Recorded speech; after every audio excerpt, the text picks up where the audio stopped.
decía entonces que, bueno, que sea una herramienta para pensar, proponer y debatir actualizaciones para nuestro proyecto nacional, para ponerlo al servicio de la defensa de nuestro gobierno nacional y al servicio de la militancia en su conjunto como, digamos, como instrumento o herramienta formativa que permite justamente debatir y defender nuestro proyecto de los sectores que bajo el significante de la antipolítica por ahí esconden intereses contrarios a los de las grandes mayorías. Así que muchísimas gracias, Marcelo, por aceptar la invitación. Muchos compañeros te conocen, para los que no lo conocen, Marcelo Vignoni es un compañero que ha participado y participa en organizaciones no gubernamentales y en organizaciones estatales. Ha sido desde el 2003 hasta el 2011 diputado de la provincia de Santa Fe. También y asesor de la Vicepresidencia de la República Argentina y director de Asuntos Extrarregionales de la Dirección General de Relaciones Internacionales, que dependía de la Presidencia del Honorable Consejo del Senado de la República Argentina. Disculpen, estoy leyendo y estoy escuchando un retorno porque tengo dos dispositivos conectados, uno para poder aceptar a los que estoy administrando el Zoom también y estoy aceptando a todos los que se quieren unir, así que les pido mil perdones por la desprolijidad y pero estoy administrando el Zoom y hablando y leyendo al mismo tiempo, así que les pido disculpas. Bueno, Marcelo, nos acompaña también Diego Caniza, que es un compañero militante acá del Partido Justicialista y va a estar moderando algunas preguntas. Y bueno, muchísimas gracias y te doy la palabra. Papu. No, muchas gracias a vos, Cristela, a todos los compañeros del Partido Justicialista de Misiones, una de las dos provincias más lindas de la Argentina, junto con Chubut. Uno que ha tenido la suerte de conocer todo el país sabe de lo hermoso que es Misiones, de las cosas que tiene, y digamos, bueno, esta oportunidad para poder charlar con todos los compañeros y todas las compañeras en un momento muy complicado, en un momento complicado que ya de por sí tenía la República Argentina, después de 4 años de un gobierno que desquició todo lo que tiene que ver con cualquier espacio de vinculación comunitaria, ya sea económico, ya sea laboral, ya sea de convivencia democrática mínima. Y bueno, a esa situación ya muy compleja, el gobierno asume el 10 de diciembre pasado, se suma la pandemia que produce el deterioro de la economía más grave de los últimos 100 años, y la sumatoria de esos factores hace que sea muy complicado lo que estamos transitando y que sea muy complicado lo que queda por venir. El escenario latinoamericano, si entendemos como Latinoamérica, los 20 países que forman parte de Sudamérica y de Centroamérica, lo que comúnmente se denomina Latinoamérica, es un escenario bastante complicado. De hecho, por características políticas y por situación de definiciones políticas y geopolíticas, el gobierno de México es el único gobierno de los países latinoamericanos que más o menos se parece en sus inquietudes y en sus posibilidades y en sus expectativas al gobierno argentino. Eso a los dos problemas que yo mencionaba antes, que era el problema de la herencia macrista y el problema de la pandemia de COVID-19, se suma un tercer problema, que es lo que yo denomino la tríada de las dificultades, el combo de las dificultades, que es el tema del aislamiento geopolítico que tiene nuestro gobierno, que se ve en distintas circunstancias y que se materializa en un par de cuestiones centrales. La primera de ellas, digamos, el ataque incesante que sufre de parte del poder económico, a través de los medios de comunicación y a través de una oposición que claramente no tiene demasiadas expectativas de construir un debate democrático sobre lo que pasa en Argentina, sobre lo que debería pasar en Argentina, y una situación que también se complica a partir de esto que planteamos recién, de una situación de aislamiento que también se vio claramente en lo que fue la elección de las autoridades del Banco Interamericano de Desarrollo. Una cosa que no es demasiado relevante en términos concretos, más allá de que eso implica determinadas posibilidades de financiamiento de algunas obras de infraestructura para nuestro país, Lo concreto es que por primera vez en la historia, Estados Unidos desconoce la idea de que fuera un presidente latinoamericano el que habitualmente ocupaba la presidencia del Banco Interamericano de Desarrollo, porque en la rotación que tiene el Banco Interamericano de Desarrollo, ese cargo le correspondía en este turno a la República Argentina, y el gobierno estadounidense no tenía ningún interés de que el gobierno de la República Argentina, nuestro gobierno de la República Argentina, pudiera tener a su cargo la presidencia del Banco Interamericano de Desarrollo. ¿Qué digo?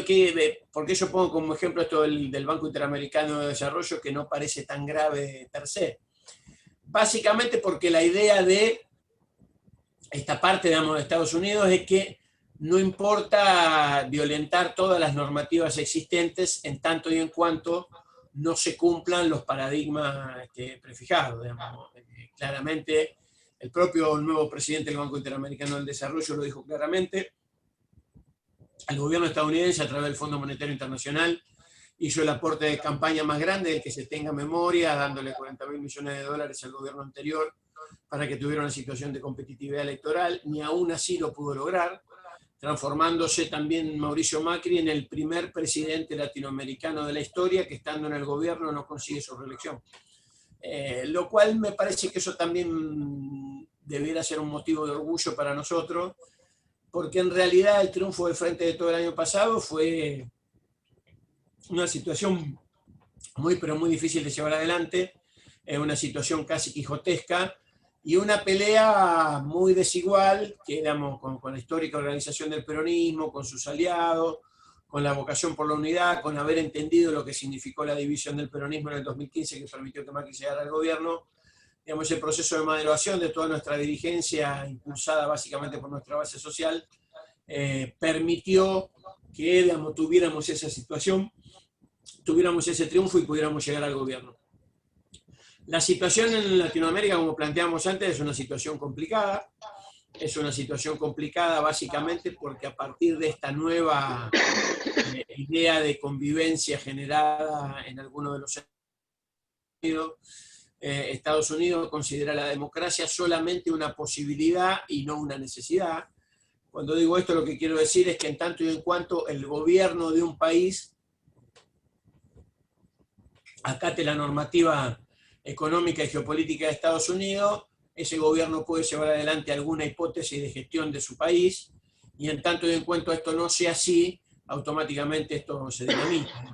Tal vez los tres ejemplos más claros, más allá de la persecución que muchísimos compañeros nuestros sufrieron en Argentina entre el 2015 y el 2019, tal vez el ejemplo más claro, le decía, es lo que pasó con la destitución de Dilma Rousseff en Brasil, con lo que significa la proscripción y la persecución de Rafael Correa, y con una situación inclusive un poco más grave y más acelerada, que fue la vuelta a los golpes de Estado tradicionales, como lo sucedido en Bolivia, que es algo que no se daba hace más de 20 años en nuestra región y que motiva también, a mi criterio, un espacio de profunda preocupación. En este marco me parece que hay que tener conciencia de algunas cosas, por lo menos en mi opinión. La primera es que, si bien nuestras expectativas sobre el gobierno nacional son muchas, los márgenes de acción del gobierno nacional están bastante acotados por todo esto que yo señalaba antes. Hemos logrado una cosa que es bastante importante, que poder haber reprogramado los pagos de la deuda de los acreedores privados, que eso nos da una perspectiva bastante interesante en relación a lo que puede ser hacia el futuro, con un deterioro en el cual me parece que va a ser inexorablemente así, que va a ser muy difícil de revertir en el corto plazo. Para que ustedes, digamos, tomemos conciencia de lo que significó en términos de valor internacional, digamos, los salarios de los países, los salarios promedio de los países, se miden en todo el mundo y se comparan al medirse en dólares. En Argentina, cuando asumió Mauricio Macri, el salario promedio de un argentino trabajador registrado estaba en el orden de los $570.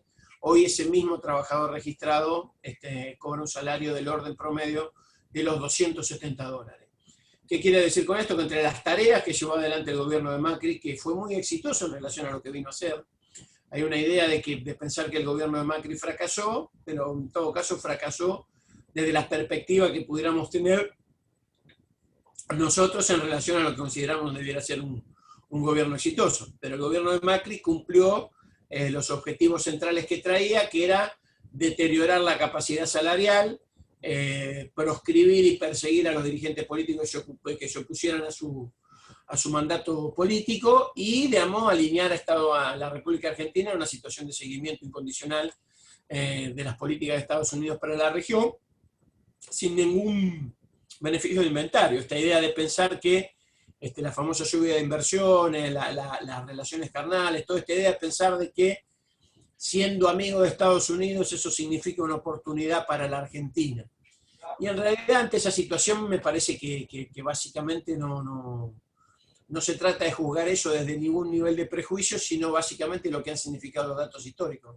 Cuando uno analiza los datos históricos de la relación entre Estados Unidos y Argentina, Estados Unidos siempre ha estado vinculado a los momentos más terribles de la República Argentina, ha estado vinculado al golpe de Estado del 55, ha estado vinculado a las interrupciones democráticas, ha estado vinculado al golpe de Estado en el 76, ha sido el que planificó regionalmente la puesta en marcha del Plan Cóndor durante la década del 70 para perseguir dirigentes sociales y políticos. ¿Qué quiero decir con esto?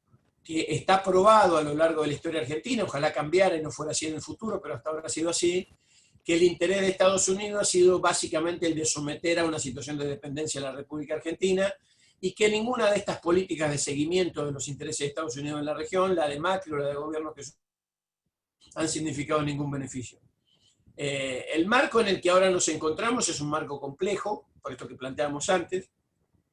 Si bien es cierto que hay una incipiente recuperación del campo popular en la región, de hecho hay 4 momentos que me parecen muy importantes, que van a suceder en el cortísimo plazo. Estos momentos son la elección de autoridades departamentales, que sería algo parecido a nuestros gobernadores que se dan en Uruguay el fin de semana que viene. Hay otro momento muy importante que va a ser el plebiscito para reformar la Constitución de octubre. Hay otro momento muy importante que va a ser las elecciones presidenciales de Bolivia, que son ahora el 18 de octubre. Y hay un momento muy importante que va a ser la elección de nuevos legisladores nacionales en Venezuela el próximo 6 de diciembre. En esas 4 elecciones, que son las 4 elecciones que están más a la mano y a la vuelta de la esquina, todo da a indicar, según las informaciones que uno tiene, las encuestas que se conocen, los análisis políticos y la charla que tenemos con cada uno de los compañeros amigos nuestros de esos países, todo da a indicar que, digamos, la constitución pinochetista de Piñera va a ser derrotada en el plebiscito de Chile, todo da a indicar que el movimiento política más votada en Bolivia, más allá de que pueda ganar o no en una primera vuelta, todo da a indicar que el Frente Amplio va a ganar los principales departamentos de la República Oriental del Uruguay en la elección del domingo que viene, y todo da a indicar de que, digamos, el Partido Socialista Unificado de Venezuela, que actualmente gobierna Venezuela, va a la mayoría en el ámbito legislativo, que es la Asamblea Nacional Unicameral de Venezuela. ¿Por qué digo esto? Porque a veces uno tiene tendencia, viendo el escenario que nos rodea, viendo lo que significa la operación cotidiana de descalificación y persecución de muchos de los medios nacionales que operan desde Buenos Aires, uno tiene tendencia a pensar que el escenario que nos relatan de esta situación de arrinconamiento del gobierno argentino, de retroceso de las políticas más vinculadas a lo mejor de nuestra historia popular, es un proceso general desperdigado, desarrollado, y claramente cuando uno empieza a ver todas estas cosas, eso automáticamente uno descubre que no es así. Y por otro lado, porque la misma situación se da en Ecuador. Ecuador va a tener elecciones presidenciales en febrero del año que viene.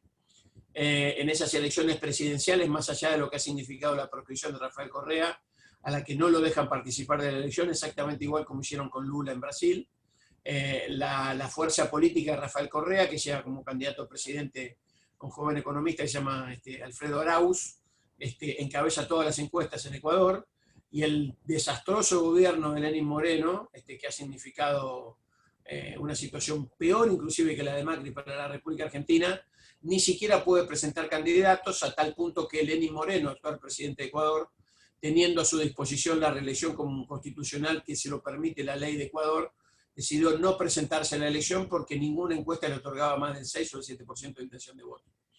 ¿Qué quiero decir con todo esto? Que, digamos, lo que yo denomino la etapa de resistencia está en pleno desarrollo.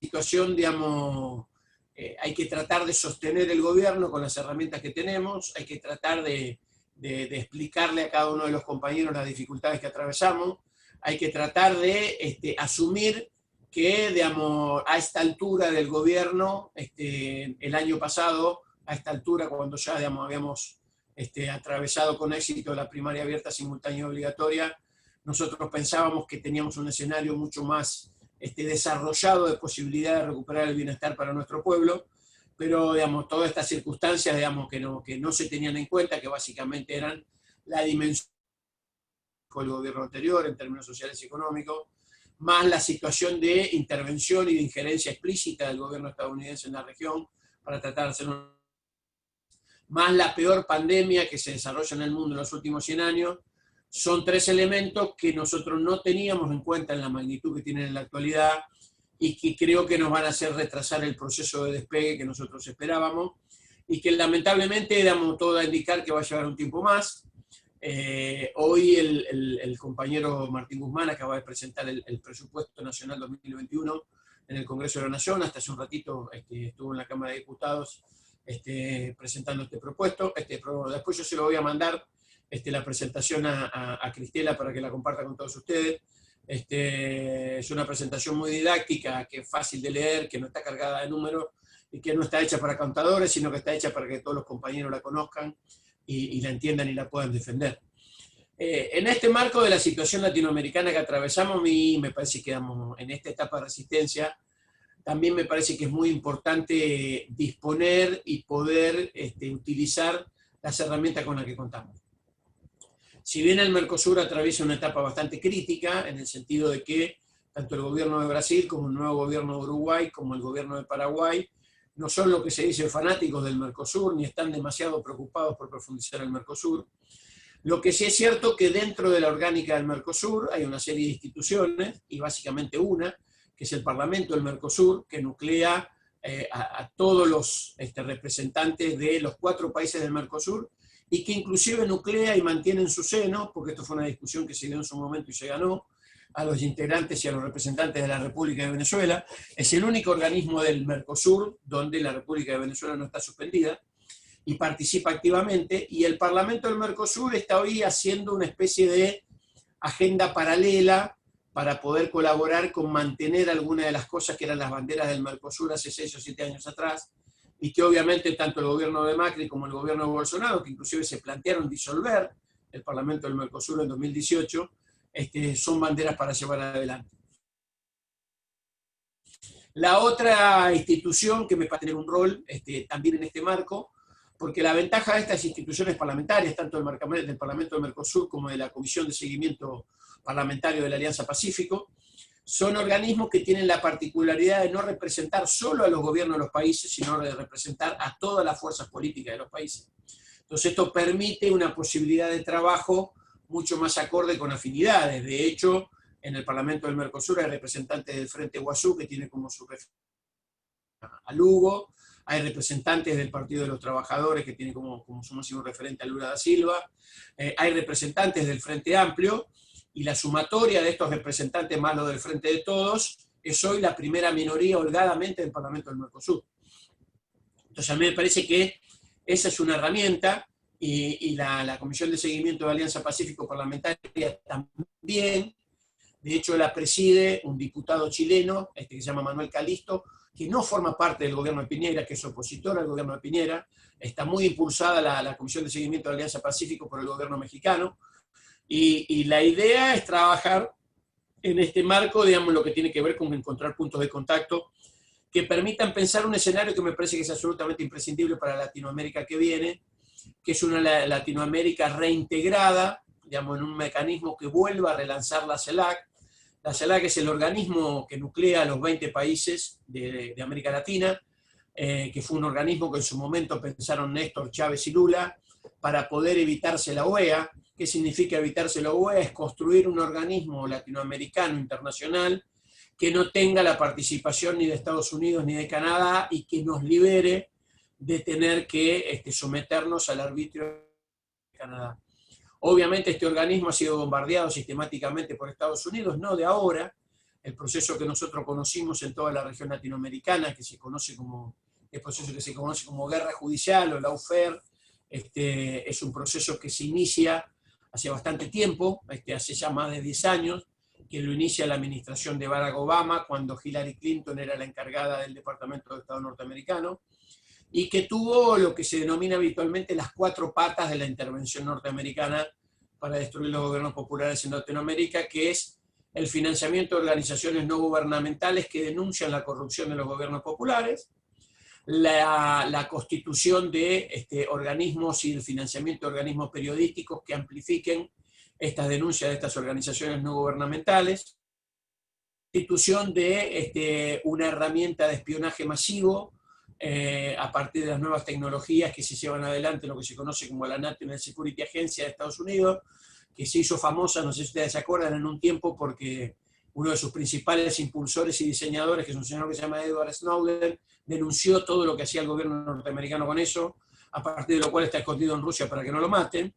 Y la cuarta pata, que es lo que se conoce como guerra judicial, que es lo que hizo Estados Unidos en estos últimos 12 años, que fue recolectar, captar y reclutar a la mayor cantidad de jueces de América Latina mediante prebendas varias, viajes a Estados Unidos y una serie de beneficios que, bueno, se vieron en algunos casos, digamos, esta cosa que se vio, no sé si ustedes se acuerdan, que apareció una cuenta no registrada del fiscal Nisman en Estados Unidos. Bueno, como esa cuenta del fiscal Nisman, hay casi una por cada uno de los jueces que participan del lawfare en América Latina, que obviamente son cuentas que no se conoce su existencia ni se difunde su existencia, porque quien tendría que hacerlo, que es el Departamento del Tesoro de Estados Unidos, obviamente no lo va a hacer porque forma parte de su estrategia de control del territorio latinoamericano. Esto es más o menos lo que me parece como primera introducción que está pasando acá. A mí me parece que básicamente lo que nosotros tenemos que tener es una situación de fortalecer y de resistir el gobierno argentino de los embates desestabilizadores que ya son, digamos, cotidianos y corrientes, plantearse una estrategia de revinculación con todas las fuerzas populares que están participando en los procesos electorales en los países vecinos y que son amigas del Frente de Todos, el Frente Amplio en Uruguay, el PT en Brasil, el Frente Guazú en Paraguay, Revolución Ciudadana en Ecuador, el Movimiento al Socialismo en Bolivia, que es un poco lo que viene haciendo el gobierno políticamente, porque de hecho el gobierno tiene una limitación, que al ser el gobierno de un país no puede vincularse abiertamente con las oposiciones de los otros países. Esa es una tarea que se viene desarrollando políticamente, y es una tarea en la que tiene un rol bastante destacado la Comisión de Relaciones Internacionales del Partido Justicialista que preside el compañero Jorge Tayana, y en la que en mi caso, como integrante del Parlamento del Mercosur, de la Jefatura de Gabinete Asesora del Parlamento del Mercosur, estamos también tratando de llevar adelante desde el Parlamento del Mercosur con una estrategia de la que participan tanto los dos presidentes de las comisiones parlamentarias de Relaciones Exteriores nuestro, el compañero Eduardo Valdés de diputado y el compañero Jorge Tayana de senadores, como el compañero Oscar Laborde, que es el presidente del Parlamento del Mercosur por Argentina, en esta idea de reconstruir un tejido de relaciones amistosas en los países vecinos para poder ayudar a que en esos países esos movimientos populares vuelvan a ser gobierno y tener una situación de menor asedio y de menor desestabilización como la que atraviesa por estos momentos el gobierno argentino. La idea es poder volver a rediscutir y a relanzar la CELAC.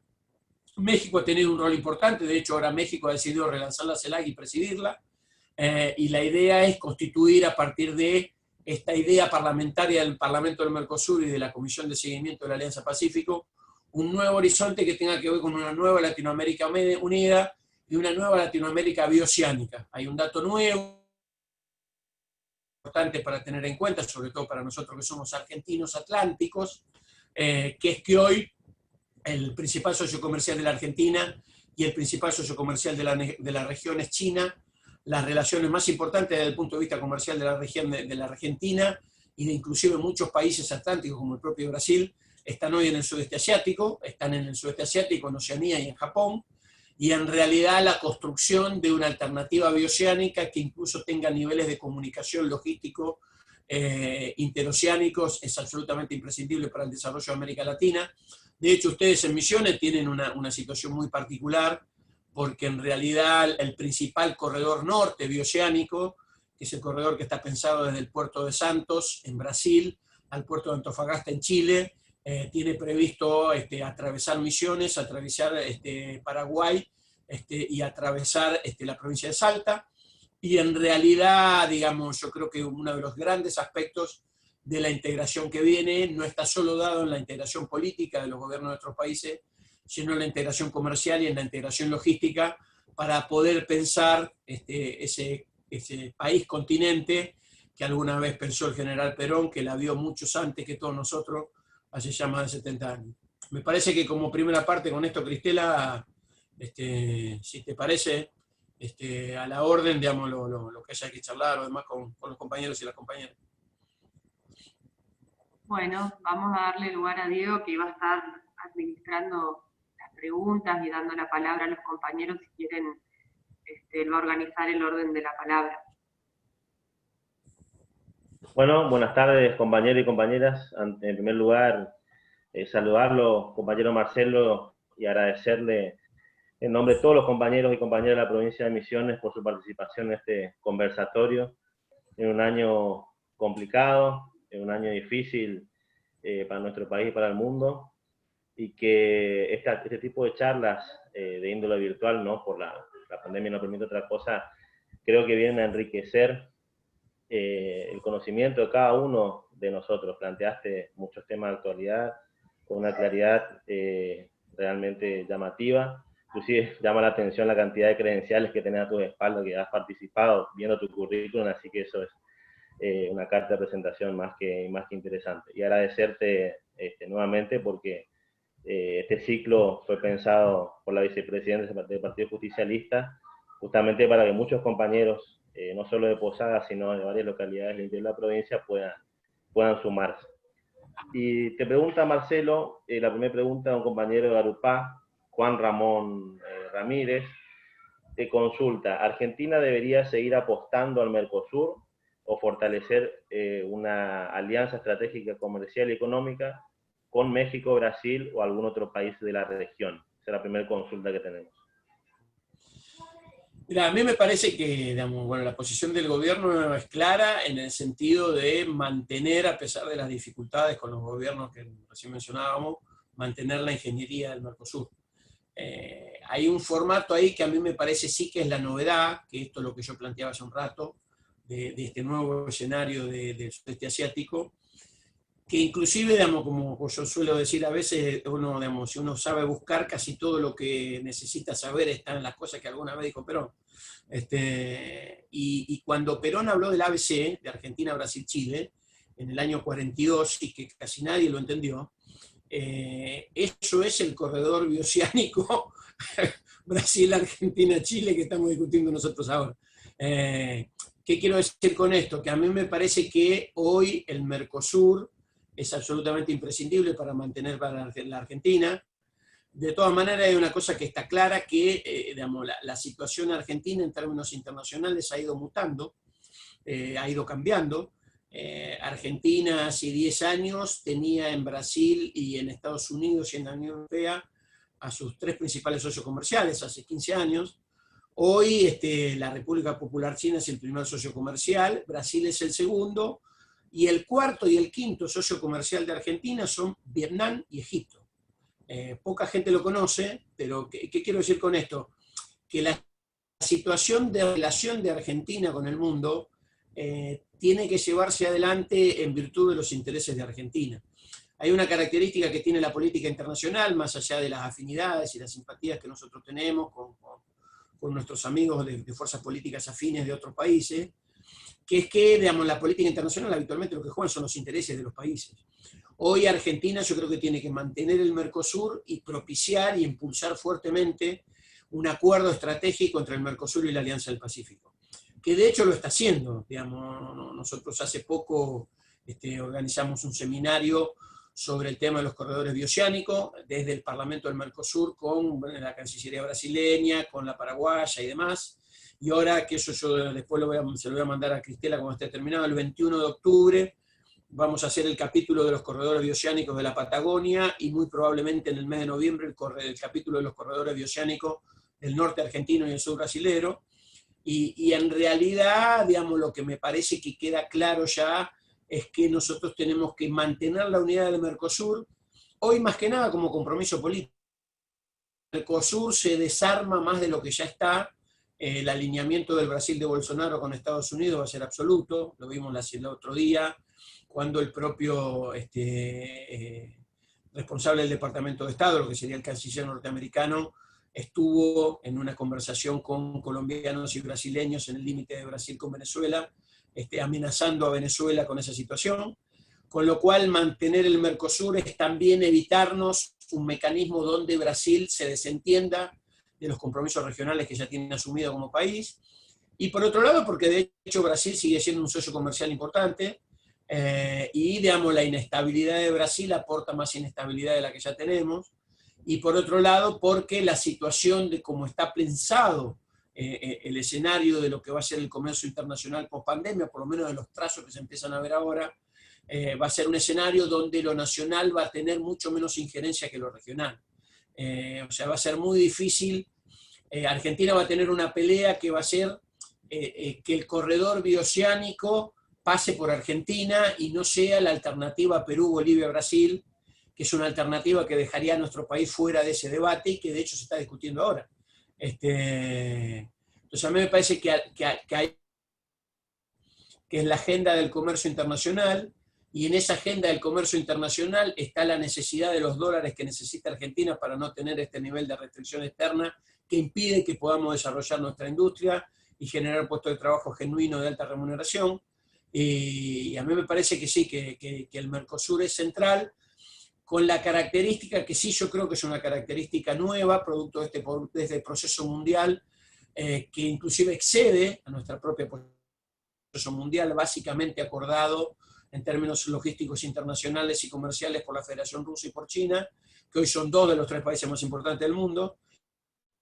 Eso nos obliga a que con el, digamos, sin el Mercosur no se puede, pero con el Mercosur no alcanza, como parafraseando al presidente Fernández alguna vez. O sea, me parece que nosotros tenemos que ir manteniendo el Mercosur a una alianza, con la Alianza Pacífico, que nos permita pensar una Latinoamérica y una Sudamérica que se pueda mirar hacia los 2 lados, porque gran parte del futuro del comercio de la República Argentina hoy está mucho más vinculado al Océano Pacífico en términos de oferta comercial que al Océano Atlántico.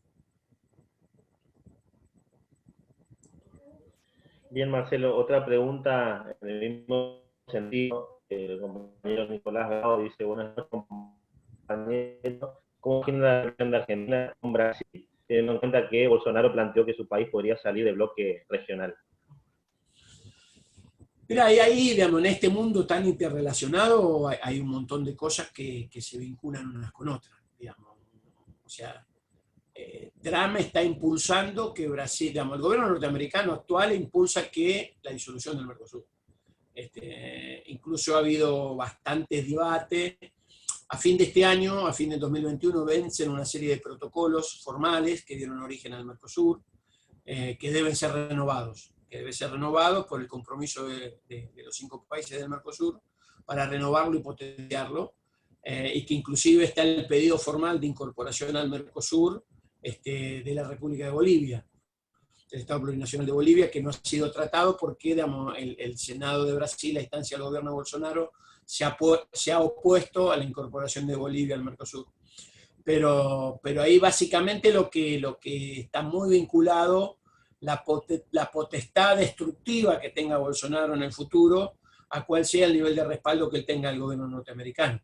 Hay un proyecto que da vuelta en Estados Unidos, que bueno, hoy habló Trump, hoy fue en la Asamblea Nacional, la Asamblea de Naciones Unidas, y habló el presidente Trump en la Asamblea de Naciones Unidas, extremo cuestionamiento de la República Popular China, porque básicamente lo que se plantea Estados Unidos, que es digamos, hago una pequeña digresión, cuando se inicia el proceso de globalización es impulsado por Estados Unidos hace unos 30 años atrás, con la idea de que las empresas estadounidenses iban a ser las que dominaran ese proceso de globalización y las que organizaran los países del mundo, y las empresas iban a ser las que gobernaran el mundo y le dieran a los países una tarea, un lugar en ese mercado internacional. A lo largo del tiempo, China tuvo políticas muy astutas y consiguió que muchas de esas empresas de origen estadounidense se radicaran en China, desarrollaran su estrategia productiva comercial en China, Y hoy Estados Unidos tiene un problema. Estados Unidos tiene un déficit comercial de $1 billón con la República Popular China el año pasado. Esto significa que Estados Unidos le compró a la República Popular China $1 billón más de lo que pudo venderle. Esto es insostenible en el tiempo y esta es la razón principal del debate que tiene Trump con la República Popular China. En ese marco, una de las ideas centrales de un segundo periodo de Trump, y esto tiene que ver con la destrucción de la legislación laboral en Brasil que se ha dado en estos últimos 6 meses, es que el país que reemplace a la República Popular China para ser una especie de país factoría de producción de bienes para el mercado norteamericano con alto nivel de tecnología y bajo nivel de salario, es Brasil. Lo que pretende hacer una parte del gobierno norteamericano en acuerdo con Bolsonaro es trasladar gran parte de las empresas norteamericanas que hoy operan en China, trasladarlas a Brasil. Eso sería una catástrofe para el Mercosur y sería una catástrofe para nosotros, porque a nosotros nos pondría que esos salarios de hambre de Brasil y esa destrucción de la legislación laboral de Brasil pudiera ser aplicable a la República Argentina. La nueva legislación laboral de Brasil es absolutamente, bueno, si ustedes no la conocen, les recomiendo leerla porque es absolutamente aberrante.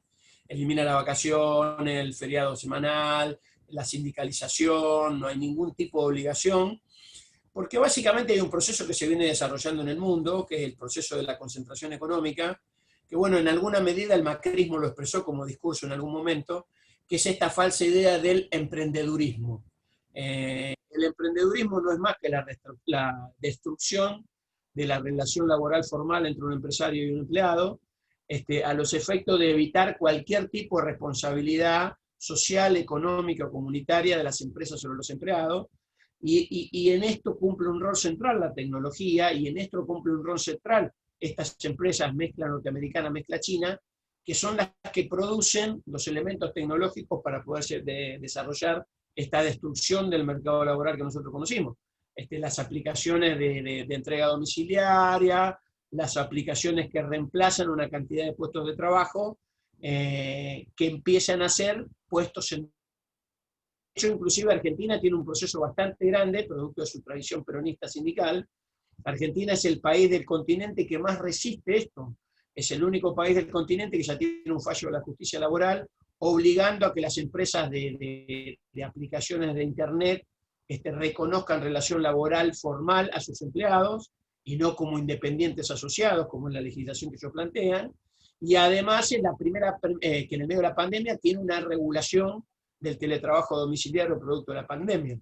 ¿Qué quiero decir con esto? Que si la destrucción de la legislación laboral y la destrucción del valor de los salarios en Brasil es muy marcada, producto de que Brasil se financia con esta decisión norteamericana de trasladar sus empresas que operan en China a Brasil por los bajos salarios, eso va a ser una muy mala noticia para Argentina.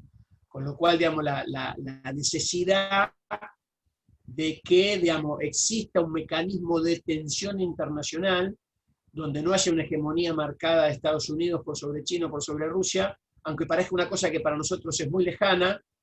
Si Estados Unidos consigue, digamos, someter a su arbitrio el escenario comercial productivo internacional, el primer eslabón de esa ruptura va a ser la relación de Brasil con Argentina, y eso a nosotros nos va a significar un deterioro infernal, porque además no vamos a estar en condiciones de competir en relación a lo que van a ser los salarios brasileños contra los salarios argentinos, y las cosas que nosotros podemos producir no vamos a tener que venderlas. Entonces ese es un problema que yo considero un problema bastante grave, que inclusive excede la política interna de Brasil. Brasil en este caso es un engranaje de la política exterior del gobierno de Trump. Hoy es el aliado número uno. El aliado número uno del gobierno estadounidense de Donald Trump es el Brasil de Bolsonaro. El número 2 es el Reino Unido de Boris Johnson, y el número 3 es el Israel de Netanyahu. Esos son los 3 aliados principales de Estados Unidos, y por ende son los más amigos de Estados Unidos y son los menos amigos del resto. Bien, Marcelo, otra pregunta dice: buenas noches, compañeros, soy Gabriel Fernández de Puerto Iguazú. Quisiera saber si la no apertura de fronteras de la Argentina con los países limítrofes afectaría su participación comercial en el Mercosur. Mira, hasta ahora lo que la mitad Ciudad del Este, Foz de Iguazú. hasta ahora lo que se ha desarrollado como estrategia sanitaria al interior del Mercosur ha sido acordado. Hay distintos ámbitos que están funcionando. Hay un ámbito que es el ámbito de los ministros de salud, y hay un ámbito que es el ámbito de los cancilleres, y hasta ahora no ha habido ninguna discusión ni ningún altercado que indique que tuviera que intervenir el CMC, que el CMC es el órgano máximo del Mercosur, que es donde están los presidentes. Hasta ahora ha habido una serie de acuerdos, pero digamos, la duración de la pandemia y la dificultad de mantener estrategias comunes hace que eso esté en debate. Hoy hay dos puntos centrales. El punto central es qué va a pasar con la apertura de fronteras que estaba para finales de noviembre, y da toda la impresión que esa situación, hasta donde yo sé, hoy la República Oriental del Uruguay, la República Oriental del Uruguay hoy no estaría dispuesta a flexibilizar fronteras con Argentina y con Brasil a fines de noviembre. Hay toda la Cámara de Turismo y demás, digamos, el grueso del turismo estival uruguayo es argentino-brasileño. Y por otro lado hay otro problema, que es que una posición bastante parecida tiene el gobierno paraguayo. Hoy Brasil es el principal foco de contagio después de Estados Unidos y la India, y con lo cual yo honestamente no sé cómo va a quedar eso. Lo que está claro es que, tal cual muchos presumíamos y otros subestimaban, no hay solución a la pandemia sin vacunación masiva. Por ende, nosotros, digamos, las opiniones más certeras sobre esto, entre las cuales no está la de la Organización Mundial de la Salud, que a mi criterio ha cumplido un papel bastante penoso en todo esto, pero digamos, las opiniones, por lo menos con las que uno se vincula con más credibilidad, indican que hasta que la vacuna no esté aplicada masivamente, vamos a seguir con esta vida que tenemos en la actualidad, con los riesgos que tenemos en la actualidad, con la cantidad de infectados que tenemos en la actualidad y con la cantidad de muertos que tenemos en la actualidad. Y esto es un proceso que en ningún caso va a durar menos, digamos, va a llegar antes de 7 u 8 meses. Con lo cual, en esta ventana, que yo considero que es desde ahora hasta el mes de julio del año que viene, la situación no va a ser menos grave de lo que es hoy. Tal vez en lo económico se agrave, porque de hecho hay todo un sector de la economía, no solo del mundo, sino también de Argentina, que tiene en todo el periodo de vacaciones una cantidad de situaciones de puestos laborales, de ingresos y de posibilidades económicas que hoy están absolutamente vedadas, porque inclusive, digamos, los análisis internacionales, que inclusive hacen muchísimos organismos, entre ellos el propio Fondo Monetario o el Banco Mundial, indican que muy probablemente haya digamos, sectores enteros de la economía mundial que tengan muchas dificultades para sobrevivir como tales. La hotelería, líneas aéreas, la gastronomía. Nadie sabe bien cómo se va a recomponer eso, porque más allá de la situación de restricción referida a la pandemia propiamente dicha, esta idea de que está prohibido ir a un restaurante a comer, lo que ha sucedido en Europa son dos cosas. La primera, que la apertura no significó volver ni de lejos a las cifras anteriores. Hay un estudio que hizo hace poco la Cámara de Comercio de Milán, que fue uno de los picos de la pandemia en Italia, que indica que la hotelería de Milán y la gastronomía de Milán, puesta en apertura post-pandemia en condiciones más o menos parecidas a la prepandemia, tiene un 8% de facturación en relación a lo mismo que facturaba a esta altura del año pasado.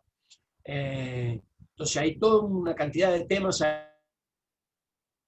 cómo se van a desarrollar, pero lo que no me parece es que la recomposición de la circulación ilimitada y normal interfronteriza en el Mercosur sea una cosa que esté a la vuelta de la esquina. Me parece que no va a ser así.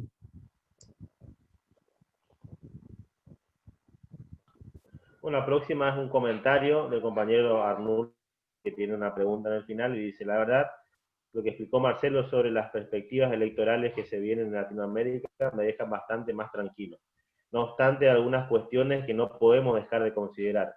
Una es que en Estados Unidos hay elecciones en noviembre y aparentemente Trump hasta ahora estaría perdiendo esas elecciones, lo cual a mí me preocupa por lo que todos conocemos de Trump sobre su carácter. Es un tipo peligroso, capaz de cualquier cosa, y segundo, en estos días hemos tenido señales no muy alentadoras que posible un golpe de Estado en Argentina. ¿Qué pensás de esto? Mira, yo tengo una mirada sobre Trump que trata de basarse sobre realidades y no sobre prejuicios. A mí Trump me parece, digamos, por las cosas que dice, por las cosas que hace, no goza de mi simpatía y me parece un tipo bastante deleznable. Lo que es cierto es que la política exterior que él ha llevado adelante ha sido bastante ineficiente. De hecho, no ha podido derrocar al gobierno de Venezuela. Es la primera vez en la historia que Estados Unidos planifica un golpe de Estado que no puede llevar adelante. De hecho, ha conseguido que Estados Unidos esté en una situación de conflictividad y de aislamiento con la mayoría, inclusive, de sus países aliados, sobre todo de la Unión Europea y sobre todo de los países más vinculados a América del Norte, con un enorme conflicto con Canadá y con una dificultad manifiesta con México. Y lo que yo sí creo es que hay una situación que no necesariamente se repite ahora, pero lo que si uno analiza la historia norteamericana en los últimos 80 años, habitualmente los presidentes republicanos como Trump le han dedicado muchísimo interés a el sudeste asiático, a Europa Oriental y a Medio Oriente, y muy poco a Sudamérica.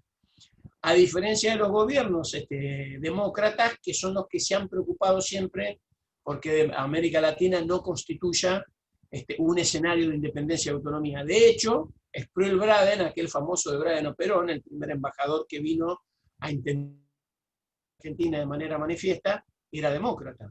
De hecho, Perón volvió a la Argentina con un presidente republicano que era Richard Nixon.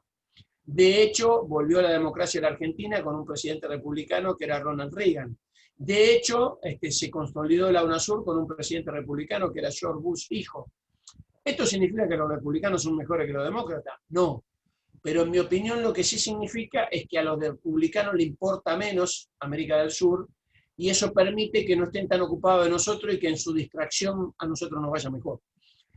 Yo no veo ningún escenario que indique, lo que no significa que nos va a ir bien con Trump, pero yo no veo esta cosa que ven algunos compañeros, esta cosa de decir, si gana Biden va a ser todo distinto, porque en realidad me parece que también nosotros tenemos que tener en el sentido del análisis internacional como argentinos una mirada un poco más egoísta. ¿En qué sentido más egoísta? Tal vez sea muy malo para un afrodescendiente que trabaja de chofer de taxi en Minneapolis o en Nueva York, que Trump reelija. Pero eso es el problema que tiene ese muchacho. Argentina tiene que analizar qué cosa le conviene de la elección norteamericana en relación a lo que está. Y el último antecedente objetivo es que Obama y los demócratas fueron los que diseñaron todo este procedimiento que se inició con el golpe de Estado en Honduras en 2008 y terminó con el triunfo de Macri en Argentina en 2015, que fue, digamos, esos 7 años con la expectativa de constituir y legalizar por la vía democrática el proceso de destrucción de los gobiernos populares. Y mientras estaba Trump en la Casa Blanca, nosotros volvimos al gobierno. Entonces, ¿qué quiero decir con esto? Que yo no tengo claro que Argentina tenga un interés particular en cuál es el resultado electoral de Estados Unidos. Y lo que tengo absolutamente claro es que no hay ningún dato que indique que Argentina le iría mejor con Biden en la Casa Blanca que con Trump. De hecho, cuando uno habla con algunos compañeros, paradójicamente, inclusive en algunos casos para mí es una sorpresa, los propios compañeros del gobierno venezolano, hablando con ellos la semana pasada, por una cantidad de cosas que tenían que ver con esta elección que tienen ellos ahora el 6 de diciembre, que por otro lado el gobierno argentino en una actitud muy valiente va a reconocer, a pesar de la oposición en contra de la UEA y del Grupo de Lima, pero no, les preguntan, no, dice, a nosotros nos conviene que gane Trump. Y ¿cómo? Sí, porque a Trump ya lo conocemos y no nos pudo derrocar. Entonces, o sea, ¿qué quiero decir? Que a veces uno hace una serie de análisis cargado de una serie de preconceptos que son valiosos, pero que a veces ni siquiera representan lo de los mismos. Cuando yo vi que los funcionarios venezolanos, digamos, el vicecanciller venezolano nos decía que ellos quieren que gane Trump, ¿viste? Fue todo como que la cabeza te daba vuelta. Y la explicación es razonable, porque el tipo dice, mira, Trump hace 5 años que lo quiere tumbar, no pudo. Entonces nosotros ya más o menos sabemos cómo es, sabemos los amigos que tiene, sabemos los errores que comete. A Biden no lo conocemos, capaz que mejor que este, y nos termina sacando el gobierno. Entonces yo lo que sí creo como un peligro, tal vez el peligro más grande que yo veo de la elección de Trump, es la consolidación de este proyecto de alianza estratégica con Brasil, contra China y por ende, digamos, de refilón contra nosotros. No es que tengan un interés particular en que ese proyecto atente contra la Argentina, pero va a ser muy complicado para nosotros sobrevivir en un escenario donde Estados Unidos tenga todas sus inversiones direccionadas y toda su energía protectiva desde el punto de vista político y militar puesta en Brasil.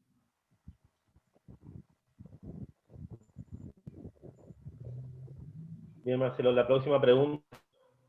Les dice, buenas noches, ¿cómo podría trazar nuestro gobierno estrategias para hacer frente a los patrones regresivos de conductas con capacidad, incluso de autodestrucción? El pensamiento. Y ahí lo que me parece a mí que... Son muy destructivos en lo moral y en lo psicológico. A mí me parece que claramente, como todos los procesos extremos, desde el punto de vista comunitario, una guerra, ponen blanco sobre negro las dificultades de integración de la sociedad. Y en este caso, un proceso como el proceso de la globalización financiera, que se viene desarrollando hace unos cuantos años, el eje central de su desarrollo, esta idea del egoísmo principal, o sea, yo soy yo, a mí me importa lo que me pase a mí, no tengo ningún compromiso con nadie que no sea yo, o a lo sumo a las 3 personas que viven conmigo en mi casa.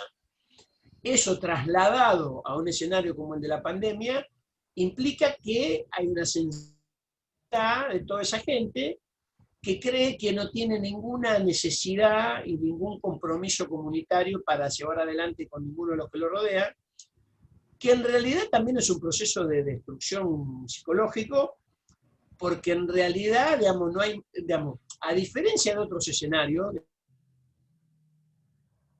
muchos escenarios, por ejemplo, ha podido neutralizar el tema de la destrucción del hábitat urbano. ¿Cómo lo neutraliza? Haciendo mini ciudades como los fuertes de la Edad Media, que son los country, donde, digamos, los ricos viven ahí adentro. Y los pobres, bueno, los pobres están afuera, digamos, total, si quieren entrar, no lo dejan entrar, hay un guardia en la puerta. La diferencia con el virus es que el virus no reconoce clases sociales, ni reconoce límites fronterizos, ni reconoce los country, y estos tipos no terminan de asimilar que la impunidad que pueden tener ellos por su condición de clase social prioritaria para defenderse de determinadas cuestiones, no les es útil en este caso. Y después me parece una situación que no tiene que ver con la pandemia, que tiene que ver básicamente con un formato de un antiperonismo en su máxima expresión, a máximo nivel de violencia.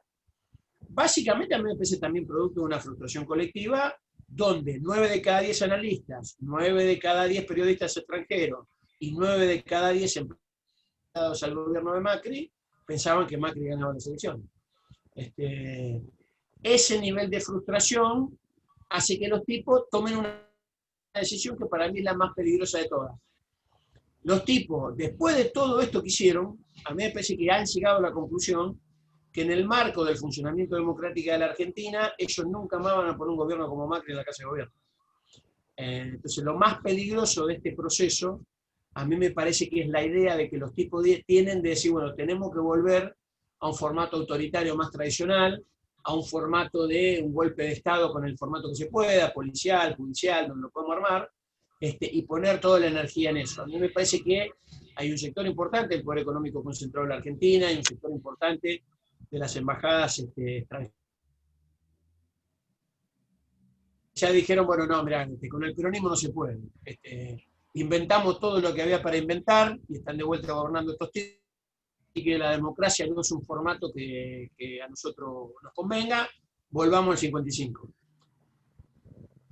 No necesariamente es un plan que puede ser viable o que puede ser victorioso. Ahora, el plan existe. Hay un sector importante del poder económico que, más allá de los esfuerzos del presidente y de los esfuerzos del gobierno por intentar construir una agenda razonable de convivencia, los tipos dijeron, no queremos saber nada con ustedes. Y eso vos lo ves en el formato discursivo de los periodistas, en la manera en la que se expresan los medios de comunicación, en la manera en la que se expresan los dirigentes de la oposición. Y en esto me parece que nosotros tenemos que curarnos en salud de lo que yo llamo la tendencia ingenua. La tendencia ingenua es pedir de los opositores macristas hay macristas buenos y hay macristas malos. Esto es como el viejo cuento que a mí me contaban cuando yo era joven, al final lo logran policía.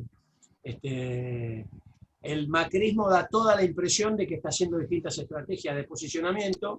Mi opinión personal, y esto es una opinión personal, es que van a armar una estrategia electoral común el año que viene, planteándole el máximo de gasto posible al gobierno en el mientras tanto, y esa estrategia va a tener a Mauricio Macri como candidato a diputado nacional de Capital Federal, bancado por Rodríguez Larreta, y a Patricia Burri como candidata a diputada nacional en la provincia de Buenos Aires, bancada por María Eugenia Vidal.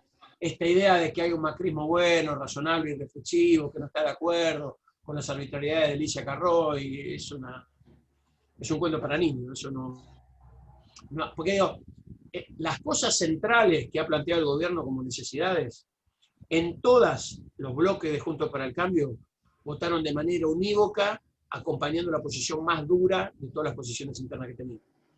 Esto fue así en la reforma judicial, esto fue así en la reforma jubilatoria, esto va a ser así en el impuesto a las grandes fortunas, esto, digamos, no hay ninguna cosa en la que vos digas, no, bueno, el macrismo está dividido porque hay un sector que se plantea que estas cosas son brutales.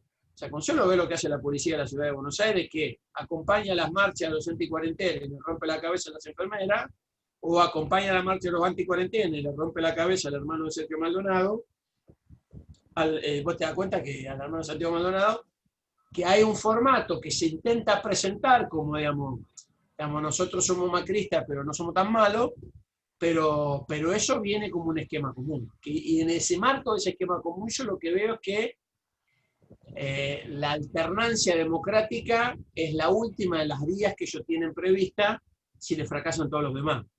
Pero que los tipos van a jugar a la desestabilización, yo no tengo duda alguna, porque inclusive han construido un discurso de justificación. El discurso de justificación inclusive es brutal, vos lo ves en cualquier cosa. El episodio de los jueces, que el Senado el otro día les reprobó los pliegos, es absolutamente, digamos, para que se entienda, es lo mismo que si vos se metió un tipo en tu casa. Entonces vos después volviste y le dijiste, no, mirá, vos no vivías acá, cuando entraste acá sin permiso, ¿por qué no te volvés a la casa donde vos vivías antes? Y todos dicen, no, él tiene que estar acá en esta casa, porque ya está acá. Entonces como ya está acá, se tiene que quedar. Eso que no resiste análisis de ninguna naturaleza, la semana que viene. Entonces, ¿qué creo yo con todo esto? Creo que no hay acuerdo con estos tipos, que o no. En Santa Fe en el campo solemos decir que esto es como un orejano. O vos lo domás o el tipo te tira el caballo. No hay una idea de que más o menos. Entonces yo creo que, digamos, nosotros tenemos que fortalecer lo propio. A mí me resulta difícil de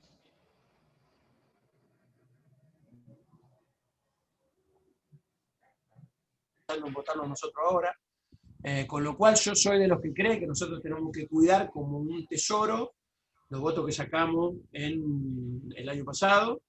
Hay que hablarle a esos compañeros, hay que tratar de tener políticas públicas para esos compañeros, y lo que nos odian, recordar a Maradona y su frase mágica aquella noche de Montevideo.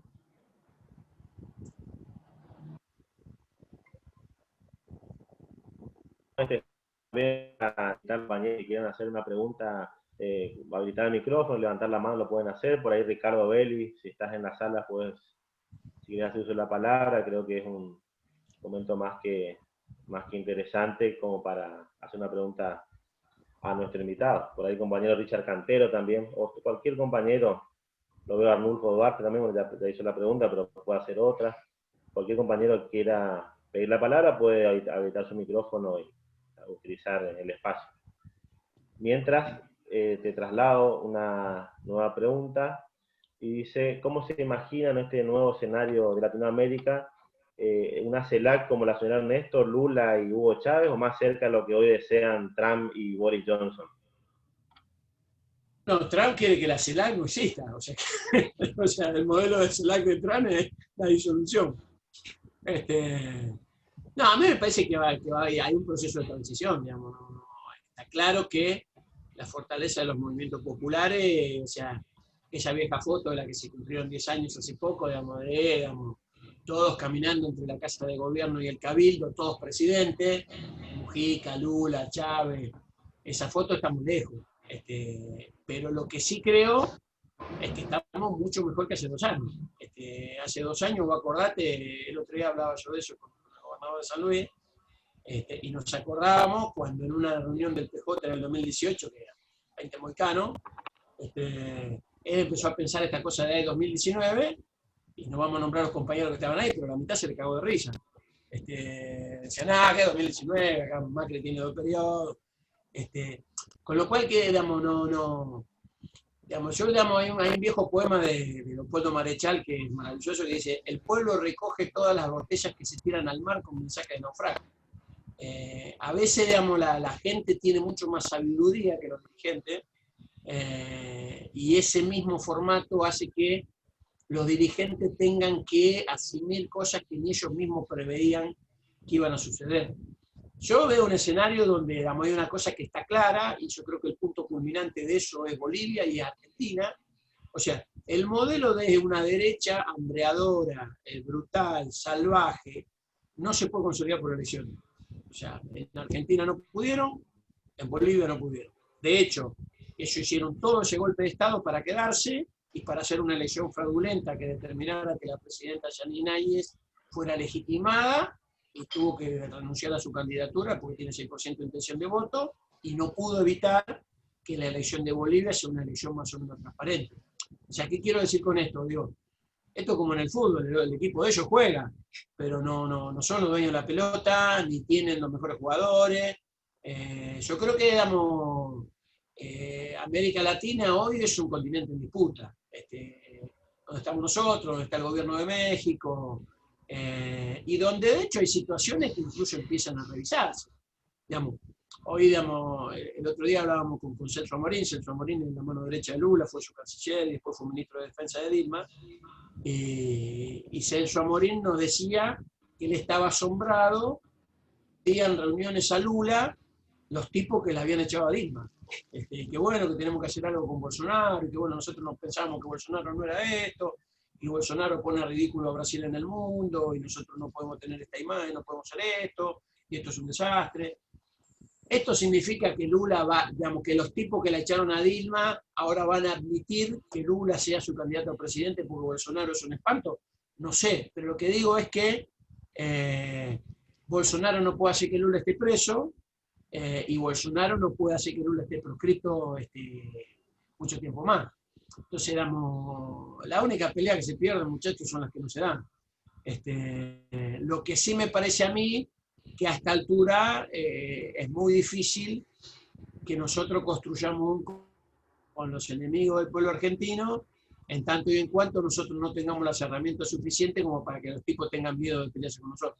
Si los tipos no nos tienen miedo, van a venir por la casa de gobierno. Siempre lo hicieron. La única vez que no lo hicieron es cuando no tuvieron miedo.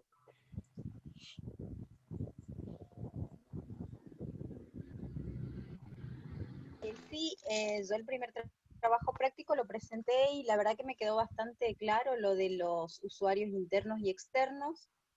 Internos más que nada serían los que están dentro de la fundación, por dar un ejemplo, como empleados, gerentes, directores, y externos serían los que utilizan la información, digamos, como proveedores, personas que hacen las donaciones.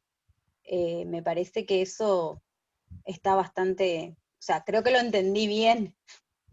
No, estuvo muy bueno, sí, estaba muy bueno el práctico que presentaste, sí, ahí estaba la nota. Entonces,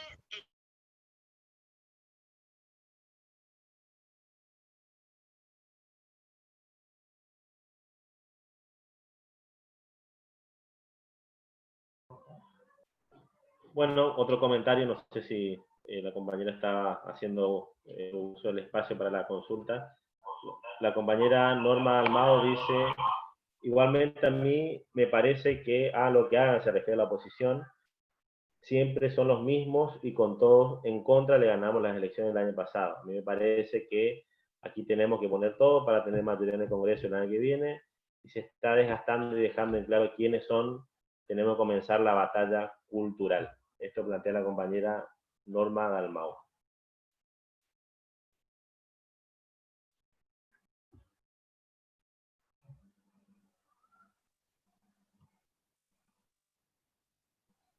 Está silenciado tu micrófono, compañero Marcelo.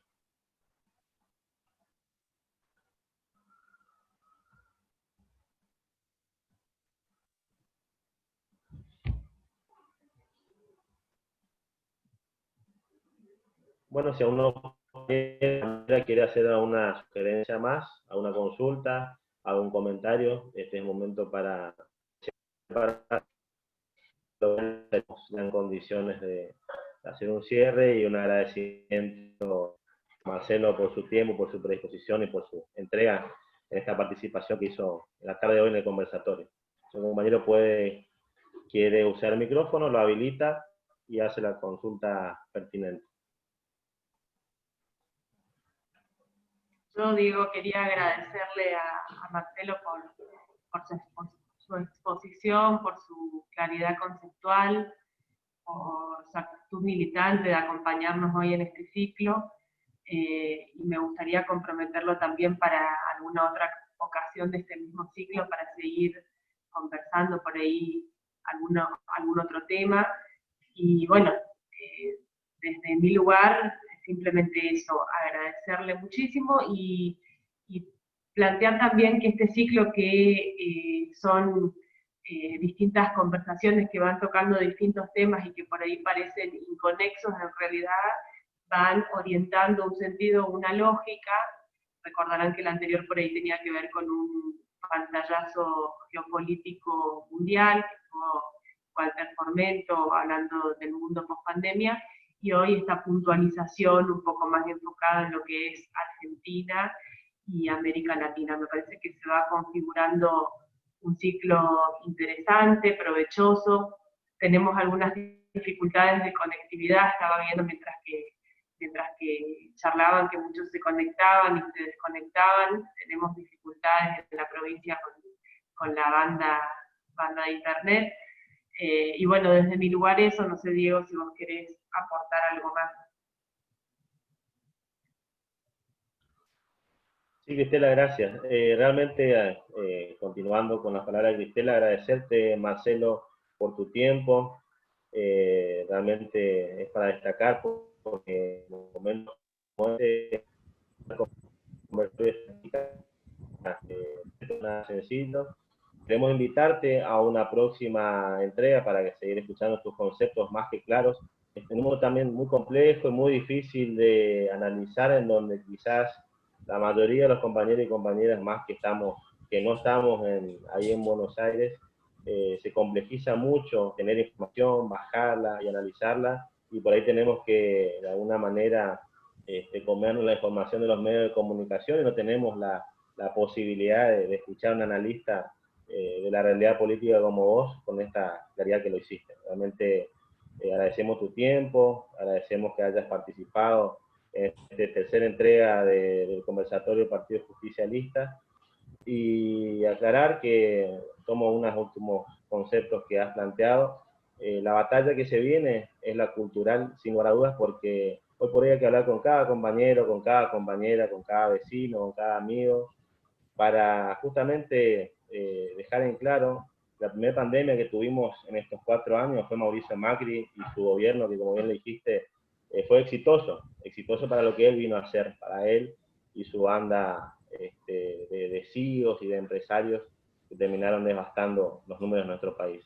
Lastimosamente a nuestro gobierno lo afectó allá por marzo la pandemia, porque creo que estaríamos hablando hoy en este septiembre del 2020 de una Argentina reactivada, de una Argentina con otros indicadores económicos, de un país que socialmente estaría creciendo en otros números, pero que en plena pandemia pudo, como bien lo graficaste vos, cerrar un acuerdo histórico con un 90% de acreedores de la deuda externa, pudo contener a 9 millones de personas a través del ingreso familiar por emergencia, pudo mejorar el ingreso de los jubilados y jubiladas, y no dejó absolutamente a través de la ATP, a los trabajadores pudo contener también.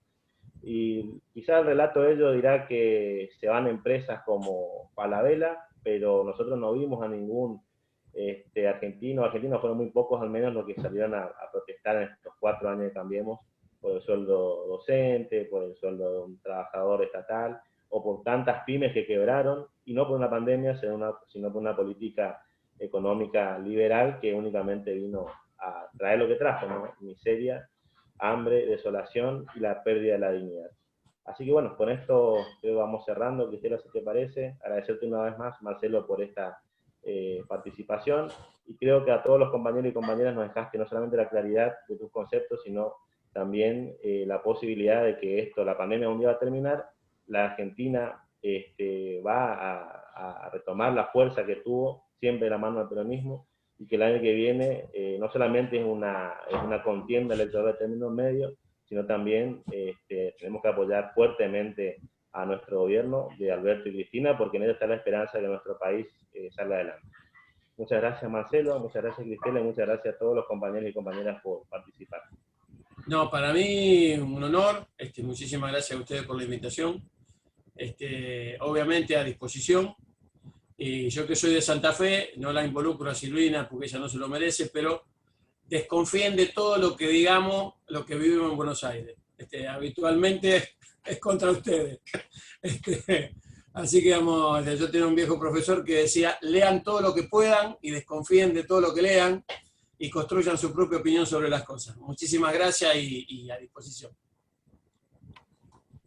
Gracias, Marcelo. Y recordamos por último que quien quiera poner o tener el video de esta charla puede pedirlo al correo. Estaremos avisando por las redes sociales del Partido Justicialista la próxima entrega, que bueno, esperemos contar con Marcelo en alguna de ellas. Muchas gracias y buenas tardes para todos y todas. Abrazo grande para todos y para todas. Gracias. ¡Viva Perón! ¡Viva Perón! Abrazo a todos. Muy linda charla. Chao, compañeros. Muchísimas gracias por participar y nos vemos la próxima.